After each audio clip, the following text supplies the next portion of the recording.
Vous êtes-vous déjà demandé ce que la Bible veut réellement dire lorsqu'elle mentionne les cieux? Après tout, pourquoi les textes sacrés parlent-ils trois cieux et qu'est-ce que cela signifie pour nous? Est-ce juste une métaphore ou y a-t-il quelque chose de plus profond derrière ces mots? Peut-être n'avez-vous jamais entendu un sermon ou une explication claire sur ce sujet. Mais, et si la réponse était là, cachée entre les lignes de la Bible, attendant que quelqu'un la découvre? Que se passe-t-il réellement dans ces trois cieux? Dans quelle mesure est-ce important pour notre vie spirituelle? Dans cette vidéo, nous allons plonger dans cette vérité cachée que peu de gens osent explorer. Préparez-vous pour un voyage qui élargira votre vision spirituelle, clarifiera vos doutes et peut-être même changera votre façon de voir l'univers créé par Dieu. Après tout, que révèlent les trois cieux sur le dessein divin pour l'humanité? Maintenant, perçons ce mystère en profondeur. Le premier ciel, tel que décrit dans la Bible, est ce que nos yeux peuvent observer directement.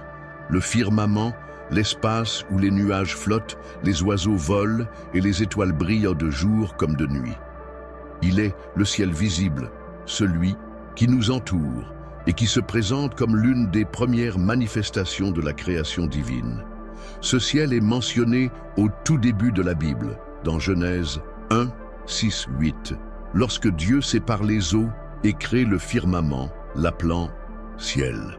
C'est plus qu'un composant physique. C'est un reflet tangible de la puissance et de la gloire du Créateur, un témoignage visible de son œuvre majestueuse. Ce ciel est à la fois quotidien et extraordinaire. Elle est présente au quotidien, mais elle passe souvent inaperçue, comme si elle faisait simplement partie du paysage. Cependant, cela porte une signification profonde. Chaque aube, lorsque le soleil brise les ténèbres de la nuit, nous rappelle le renouveau que Dieu offre à chaque nouveau jour. Les nuages qui se déplacent avec le vent parlent d'un Dieu qui contrôle chaque détail. Et l'arc-en-ciel, qui apparaît après une tempête, est un symbole de l'alliance de Dieu avec l'humanité, comme décrit dans Genèse 9, 13, 16. First Heaven est également une source constante d'apprentissage sur l'ordre et la beauté de l'univers. Il nous enseigne l'équilibre parfait des saisons, la dépendance à la pluie pour maintenir la vie et la protection que l'atmosphère offre à la Terre. Ces éléments naturels sont bien plus que des phénomènes scientifiques. Ils témoignent de l'intention prudente de Dieu de créer un monde vivable et fonctionnel. Lorsque nous regardons le ciel et réalisons son immensité, nous sommes amenés à réfléchir sur notre propre petitesse devant le Créateur et sur la grandeur de son plan pour l'humanité. Il y a cependant quelque chose de profondément spirituel dans le premier ciel. Ce n'est pas seulement un espace physique où se produisent des phénomènes naturels, mais aussi un lieu de rencontre avec le divin. Dans la Bible, il est souvent associé à la provision et aux soins de Dieu. Dans Matthieu 6, 26, Jésus cite les oiseaux du ciel comme exemple de provision divine, disant qu'ils n'ont pas besoin de planter ou de récolter parce que Dieu les nourrit. Ce même ciel, qui témoigne du soin apporté aux oiseaux, nous rappelle aussi que Dieu prend soin de nous dans nos besoins quotidiens. Même si nous tenons souvent pour acquis le ciel visible, il nous invite à la contemplation. Il nous appelle à nous arrêter, à lever les yeux et à reconnaître la présence de Dieu dans chaque détail. Lorsque nous regardons le soleil se coucher, les étoiles briller ou les nuages danser, nous sommes entraînés dans un état de gratitude et d'adoration. Le premier ciel est comme une œuvre d'art vivante, peinte par le Créateur pour nous rappeler sa gloire et son amour. Ce ciel nous relie aussi à l'éternité de manière subtile. Son immensité et sa beauté nous font nous interroger sur notre place dans l'univers et nous amènent à rechercher quelque chose de plus grand. C'est un rappel constant que peu importe à quel point nous vivons dans un monde physique, il existe quelque chose au-delà, quelque chose qui transcende ce que nous pouvons voir et toucher. La Bible nous invite à voir le ciel visible non seulement comme une partie de la création, mais aussi comme une fenêtre sur le spirituel, une invitation à connaître le Créateur. En fin de compte, le premier ciel est une expression de la relation entre Dieu et l'humanité. Il nous protège, nous guide et nous oriente vers des vérités plus profondes sur qui nous sommes et qui est Dieu. Peu importe combien de fois nous regardons le ciel, il aura toujours quelque chose de nouveau à nous montrer, un nouvel aspect de la création, un rappel de sa fidélité ou un simple moment de paix au milieu de l'agitation de la vie quotidienne. En regardant le premier ciel, nous sommes appelés à reconnaître le Dieu qui est au-dessus, mais qui vit aussi dans nos cœurs. Du point de vue biblique, le deuxième ciel est celui qui s'étend au-delà de ce que les yeux humains peuvent facilement atteindre. C'est l'espace qui abrite les corps célestes, le soleil, la lune, les étoiles et les planètes. Lorsque nous regardons le ciel nocturne et contemplons l'immensité de l'univers, nous observons ce que la Bible décrit comme le deuxième ciel. C'est le domaine qui éveille le mystère et l'admiration, amenant l'être humain à réfléchir sur l'infini et la grandeur du Créateur. Dans la Bible, le deuxième ciel est mentionné comme le lieu où les lumières étaient placées pour séparer le jour de la nuit et pour servir de signe pour marquer les saisons, les jours et les années. Genèse 1, 14. C'est un espace d'ordre et de précision divin. L'univers n'est pas un accident, mais une manifestation calculée de la sagesse et de la puissance de Dieu. Chaque étoile qui brille dans le ciel parle de sa grandeur et de sa capacité à tout arranger parfaitement. Le deuxième ciel symbolise également l'immensité de la création et l'inconnu. Même si les progrès scientifiques permettent d'explorer l'espace, nous sommes encore loin d'en comprendre pleinement l'ampleur. Cela nous met dans une position d'humilité, nous rappelant que le Créateur transcende tout ce que nous pouvons imaginer. La science elle-même, en dévoilant les mystères du cosmos, finit souvent par confirmer la complexité et le génie du projet divin. Ce ciel mystérieux est également porteur d'une symbolique spirituelle. Dans les textes bibliques, il est décrit comme une arène spirituelle où se déroulent des batailles invisibles. Dans Daniel 10, par exemple, il est décrit comme le lieu où l'ange a été retardé en raison de la résistance des forces spirituelles. Cela indique que le deuxième ciel n'est pas seulement physique, mais aussi un domaine d'activité spirituelle qui se déroule hors de portée humaine. L'immensité du deuxième ciel nous invite à adorer et à réfléchir sur l'éternité. Lorsque nous contemplons l'immensité de l'univers, il est naturel de s'interroger sur la place que nous y occupons et sur le dessein de Dieu pour nous. Le psalmiste l'exprime magnifiquement dans le psaume 8, 3, 4. « Quand je contemple tes cieux, l'ouvrage de tes doigts, la lune et les étoiles que tu y as établies, je demande, qu'est-ce que l'homme pour que tu te soucies de lui ?» Cette réflexion nous amène à comprendre que malgré notre petitesse, nous sommes profondément aimés et valorisés par le Créateur. De plus, le deuxième ciel laisse entrevoir la promesse de quelque chose de plus grand. C'est un rappel que la création visible n'est qu'une petite partie du plan divin.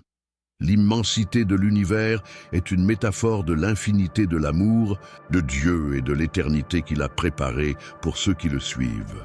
Chaque étoile dans le ciel nous rappelle silencieusement qu'il y a plus que ce que nous pouvons voir ou comprendre. Enfin, le deuxième ciel nous invite à contempler le mystère et la beauté. Il est une source d'inspiration, tant pour ceux qui recherchent des réponses scientifiques que pour ceux qui recherchent des réponses spirituelles. Il nous appelle à regarder au-delà de nous-mêmes et à reconnaître que, au milieu de l'immensité du cosmos, il existe un Dieu qui connaît chaque détail, qui appelle chaque étoile par son nom et qui prend soin de nous avec le même soin. Lorsque nous regardons vers le deuxième ciel, nous sommes confrontés à la fois à notre petitesse et à notre importance dans le plan de Dieu. C'est un rappel qu'il y a des mystères que nous ne comprendrons jamais complètement, mais que ces mystères ne diminuent pas la grandeur et l'amour de Dieu pour nous. L'immensité du deuxième ciel est une invitation à l'humilité, à l'adoration et à l'espoir, en attendant le jour où tous les mystères seront révélés. Le troisième ciel, selon les Écritures, est un lieu qui transcende la réalité physique que nous connaissons. Il est décrit comme la demeure de Dieu, un royaume spirituel de gloire et de perfection qui dépasse la capacité humaine à comprendre. Contrairement au premier ciel qui est visible et au deuxième ciel qui englobe le cosmos, le troisième ciel n'est accessible que par la révélation divine et l'expérience spirituelle. Dans la Bible, le troisième ciel est explicitement mentionné par Paul dans 2 Corinthiens 12, 2-4, où il raconte une expérience extraordinaire. « Je connais un homme en Christ qui, il y a 14 ans, fut enlevé au troisième ciel. Il a été emmené au paradis et a entendu des choses indescriptibles, des choses qu'il n'est pas permis à l'homme de dire. » Cette description nous donne une vision selon laquelle le troisième ciel est le paradis, le lieu où Dieu demeure en plénitude, entouré de sa gloire et de sa sainteté. Contrairement aux autres cieux, le troisième ciel se caractérise par sa nature spirituelle. C'est la destination finale de ceux qui acceptent Dieu, un lieu de repos éternel, où il n'y a ni douleur, ni souffrance, ni mort. C'est la maison éternelle promise à ceux qui croient, un lieu préparé avec soin et amour par Dieu, comme Jésus le dit dans Jean 14, 2-3. Dans la maison de mon Père, il y a plusieurs pièces. Si ce n'était pas le cas, je leur aurais dit, je vais leur préparer une place. Le troisième ciel n'est pas seulement un lieu géographique, mais une dimension spirituelle qui représente la plénitude de la relation entre le Créateur et la création. C'est le lieu où Dieu règne avec justice, entouré de ses anges et de ses saints. Apocalypse 4 décrit la vision du trône de Dieu où les anciens et les êtres célestes adorent continuellement, proclamant « Saint, Saint, Saint est le Seigneur Dieu Tout-Puissant qui était, qui est et qui vient ». Ce ciel est aussi le lieu de la manifestation maximale de l'amour et de la présence de Dieu. C'est là que les croyants feront l'expérience d'une communion parfaite avec le Père, libre de toute barrière créée par le péché. C'est là que nous verrons Dieu face à face, comme promis dans 1 Corinthiens 13, 12. Maintenant donc, nous ne voyons qu'un reflet obscur comme dans un miroir. Mais ensuite, nous verrons face à face. De plus, le troisième ciel nous dirige vers l'éternité, un concept qui défie notre esprit limité. Il nous rappelle que la vie sur terre est éphémère et que notre véritable demeure est au ciel, auprès de Dieu. Cette vérité sert de réconfort et d'espoir à ceux qui font face à des difficultés et des tribulations. Paul, dans Romains 8, 18, écrit « Je considère que nos souffrances présentes ne peuvent être comparées à la gloire qui sera révélée en nous. » L'idée du troisième ciel nous met également au défi de vivre d'une manière digne de notre vocation céleste. Il nous invite à réfléchir sur nos priorités, nos choix et notre engagement envers Dieu. Savoir qu'il existe une place préparée pour nous devrait nous inciter à rechercher une vie de sainteté, en communion avec le Père et dans l'obéissance à sa volonté. Le troisième ciel est la récompense éternelle pour ceux qui persévèrent dans la foi. Enfin, le troisième ciel est un puissant rappel de la souveraineté et de l'amour de Dieu. Il est la destination finale de ceux qui lui font confiance, un lieu où toutes les promesses divines s'accomplissent. Alors que nous méditons sur le troisième ciel, nous sommes appelés à aspirer à ce jour glorieux où nous serons en présence de Dieu, complètement restaurés et libérés de toute limitation humaine. C'est un appel à l'espérance et à une foi inébranlable dans le plan éternel de Dieu. La Bible est riche en détails sur les trois cieux, offrant un aperçu de leur nature et de leur objectif. Chaque ciel a une fonction spécifique dans le plan divin et est mentionné dans différents contextes tout au long des Écritures. Ces textes nous aident à comprendre comment le Créateur a organisé l'univers, le divisant en couches qui non seulement soutiennent la création, mais révèlent également des aspects profonds de sa gloire et de sa souveraineté. Le premier ciel est souvent cité comme le ciel visible, où la vie se produit et où se manifeste le cycle naturel de la terre. Genèse 1, 6-8 décrit la création du firmament qui sépare les eaux d'en haut des eaux d'en bas. Ce paradis est le théâtre de l'œuvre créatrice de Dieu. démontrant son souci de créer un environnement parfait pour la vie humaine. Il est décrit comme l'endroit où le soleil se lève et se couche, où les nuages, chargés de pluie, apportent de la nourriture et où les oiseaux volent, montrant l'harmonie de la création. Le deuxième ciel, domaine des corps célestes, est décrit comme le lieu des étoiles, des planètes et des galaxies. Il apparaît dans des passages tels que Genèse 1, 14, 18, qui rapporte la création du soleil, de la lune et des étoiles pour marquer les temps et les saisons. Ce ciel révèle l'immensité de la puissance de Dieu. Dans le psaume 8, 3, 4, le psalmiste s'exclame « Quand je regarde tes cieux, l'ouvrage de tes doigts, la lune et les étoiles que tu y as établies, je demande « Qu'est-ce que l'homme pour que tu te soucies de lui ?» Ce ciel nous rappelle l'infinité et la complexité de l'univers, désignant un créateur qui est au-dessus de tout. À son tour, le troisième ciel est mentionné dans 2 Corinthiens 12, 2, 4, lorsque Paul décrit son expérience d'être enlevé jusqu'à cet endroit spécial, également connu sous le nom de paradis. Ce ciel est la demeure de Dieu, où il règne avec justice et gloire. Dans Apocalypse 4, Jean a une vision du trône céleste, entouré d'anges, d'êtres vivants et d'anciens en adoration constante. C'est dans ce ciel que la présence de Dieu se manifeste pleinement et que les sauvés connaîtront la communion éternelle avec le Créateur. La révélation des 3 cieux dans la Bible n'est pas seulement descriptive, c'est aussi profondément symbolique. Le premier ciel nous parle de la providence et du souci de Dieu de soutenir la création. Cela montre son attention aux détails, de la formation des nuages au cycle des pluies. Le deuxième ciel nous met au défi de contempler la grandeur de l'univers et de reconnaître notre petitesse face à lui.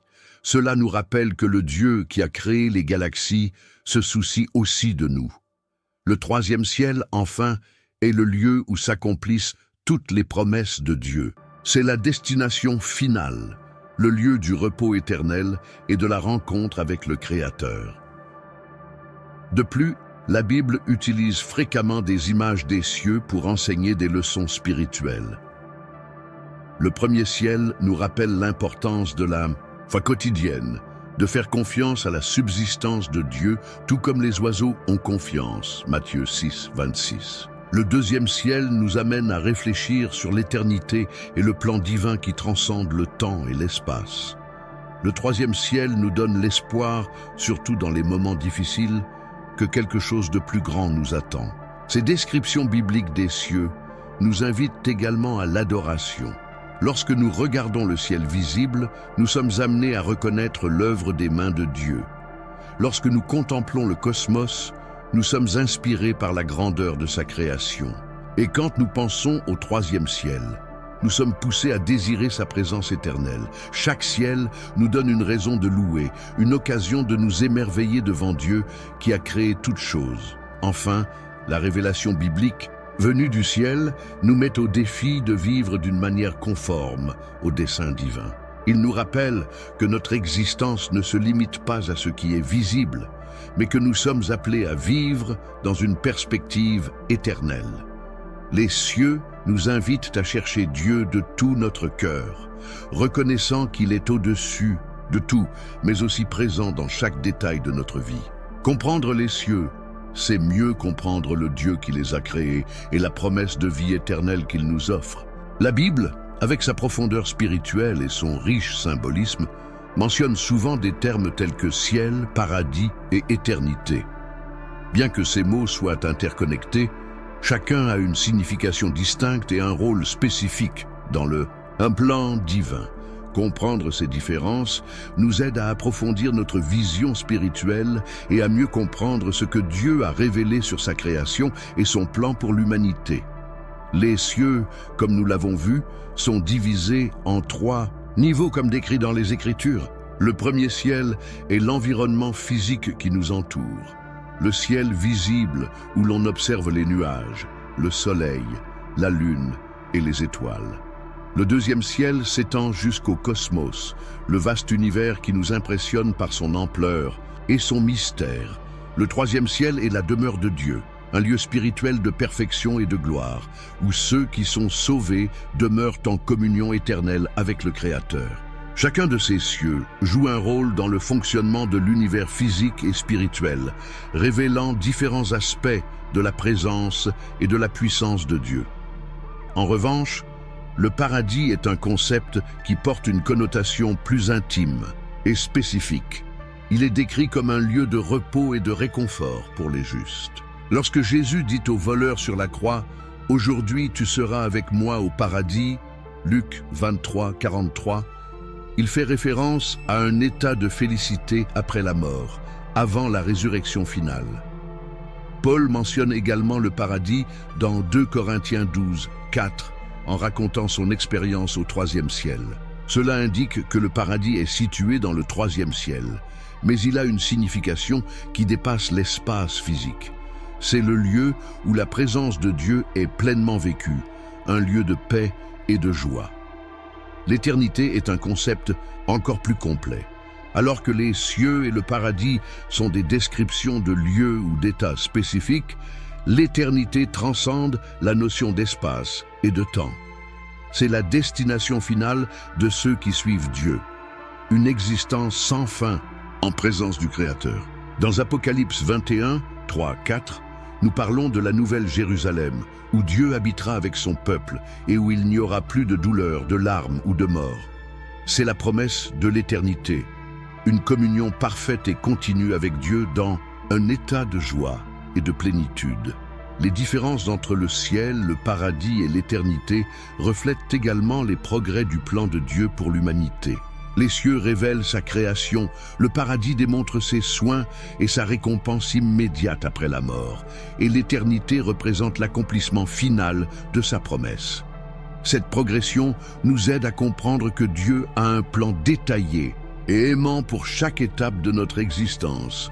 Ces distinctions ne doivent toutefois pas être considérées comme des séparations rigides. Ils se complètent et s'entrelacent, créant une image complète du plan divin. Les cieux sont la création visible et la scène où se déroule l'histoire de la rédemption. Le paradis est un avant-goût de la gloire future, un état de repos en présence de Dieu. L'éternité est la destination finale, la pleine réalisation de tout ce que Dieu a promis. Ensemble, ils nous donnent de l'espoir, nous encouragent à vivre avec un but et nous rappellent qu'il y a plus dans la vie que ce que nous voyons ici et maintenant. Cette compréhension a également un impact sur la façon dont nous vivons, notre spiritualité. Savoir que Dieu nous a préparé un paradis et une éternité avec lui nous motive à rechercher une vie de sainteté, à aimer notre prochain et à investir dans une relation profonde avec le Créateur. Chacun de ces concepts nous renvoie au caractère de Dieu, sa puissance au ciel, sa miséricorde au paradis et sa fidélité dans la promesse d'une éternité avec lui. Enfin, en méditant sur les cieux, le paradis et l'éternité, nous sommes conduits à une posture d'adoration et de gratitude. Il nous rappelle que notre voyage sur terre n'est que le début et qu'un avenir glorieux nous attend. Cette vérité nous donne de la force dans les moments difficiles et nous incite à vivre les yeux fixés sur l'Éternel, sachant que dans le Christ, nous avons accès à tous ces aspects du projet de Dieu.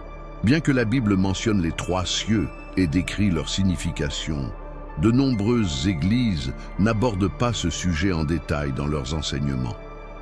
Cela soulève la question: pourquoi cette vérité est-elle si peu explorée? Compte tenu de sa richesse spirituelle et de l'importance qu'elle a pour la vie chrétienne. La réponse à cette question implique des facteurs historiques, théologiques et pratiques. L'une des principales raisons de l'absence de ce sujet en chair est liée à la complexité du sujet. La division des cieux en 3 niveaux, le ciel visible, le cosmos et la demeure de Dieu, nécessite une étude approfondie des Écritures et une compréhension des langages symboliques et littéraux de la Bible. De nombreux chefs spirituels peuvent éviter le sujet par crainte d'être mal compris ou de ne pas pouvoir communiquer la profondeur du sujet de manière claire et accessible. De plus, dans de nombreuses traditions chrétiennes, l'accent est davantage mis sur des thèmes tels que le salut, la grâce et l'amour de Dieu qui sont fondamentaux pour la foi. Bien que ces thèmes soient cruciaux, un manque d'équilibre dans l'enseignement peut faire reléguer au second plan des matières comme les trois cieux. Souvent, les questions liées au ciel et à l'éternité sont traitées de manière généralisée, sans distinction claire entre les différents cieux décrits dans la Bible. Un autre facteur important est l'influence culturelle sur les enseignements de l'Église. L'idée d'un ciel unique comme destination finale de tous les croyants est répandue dans la société, ce qui peut conduire les églises à simplifier l'enseignement sur le ciel pour répondre aux attentes culturelles. Cependant, cela peut aboutir à une compréhension superficielle et incomplète de la richesse biblique concernant les cieux.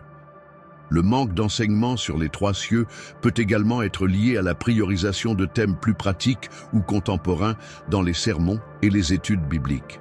De nombreuses églises préfèrent aborder des sujets qui semblent plus directement applicables à la vie quotidienne des croyants, tels que les relations, les finances et les problèmes émotionnels. Bien que ces sujets soient importants, la compréhension des trois cieux offre une perspective spirituelle plus large et aide les chrétiens à vivre les yeux fixés sur l'éternité. Un autre point pertinent est que l'enseignement sur les trois cieux peut soulever des questions théologiques difficiles, telles que la nature du paradis, le destin des sauvés avant la résurrection finale et le rôle du troisième ciel dans la vie éternelle. Ces sujets nécessitent une base théologique solide et peuvent être considérés comme controversés ou difficiles à aborder dans un contexte pastoral. Cependant, ignorer cette vérité peut limiter la compréhension des croyants de la grandeur et du plan éternel de Dieu. Enseigner les trois cieux est une opportunité d'approfondir la spiritualité et d'élargir la vision de la souveraineté divine. Il révèle l'ordre et le dessein de Dieu dans sa création, souligne la complexité et la beauté de l'univers et offre l'espoir d'une vie au-delà de la mort. Le manque d'enseignement peut également refléter la nécessité d'une plus grande préparation théologique parmi les dirigeants et les enseignants bibliques. Une étude détaillée des textes bibliques liés aux trois cieux nécessite du temps, du dévouement et une approche équilibrée qui respecte à la fois les aspects spirituels et scientifiques du sujet. Sans cette préparation, beaucoup pourraient choisir d'éviter le sujet. Enfin, il est important de souligner que l'enseignement sur les trois cieux peut transformer des vies en offrant une compréhension plus complète du plan de Dieu. Il nous aide à voir la création comme intentionnelle, le cosmos comme une expression de la gloire divine, et le troisième ciel comme la promesse d'une communion éternelle avec le Créateur. Ignorer cette vérité signifie rater l'occasion d'inspirer les croyants à vivre avec un but, de la gratitude et de l'espoir. Il appartient donc à l'Église de sauver cette richesse biblique en enseignant les trois cieux de manière claire et pertinente. Cette connaissance renforce non seulement la foi, mais nous invite également à adorer Dieu plus profondément en reconnaissant l'ampleur de sa création et le soin détaillé qu'il porte à chacun de nous. Merci beaucoup d'avoir regardé cette vidéo jusqu'à la fin. Maintenant, dites-moi ce que vous avez le plus appris de cette vidéo.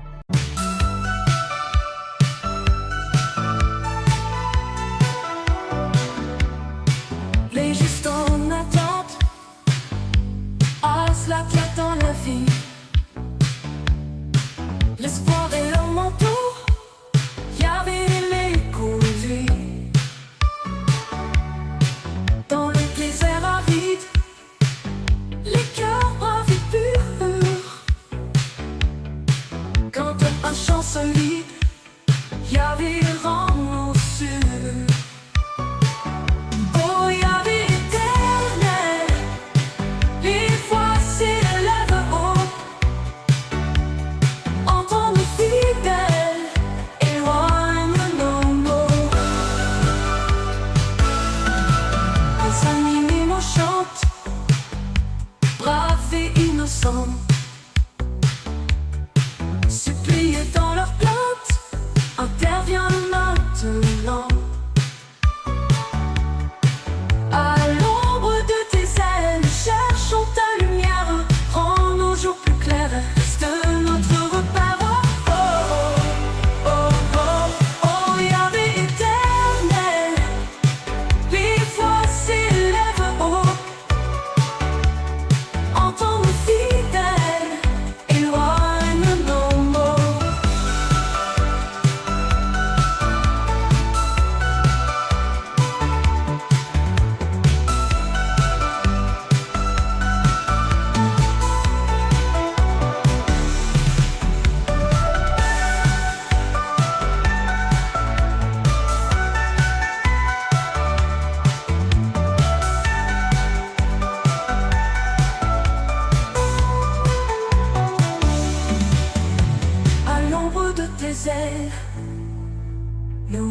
marchons, ta lumière rend nos jours plus clairs.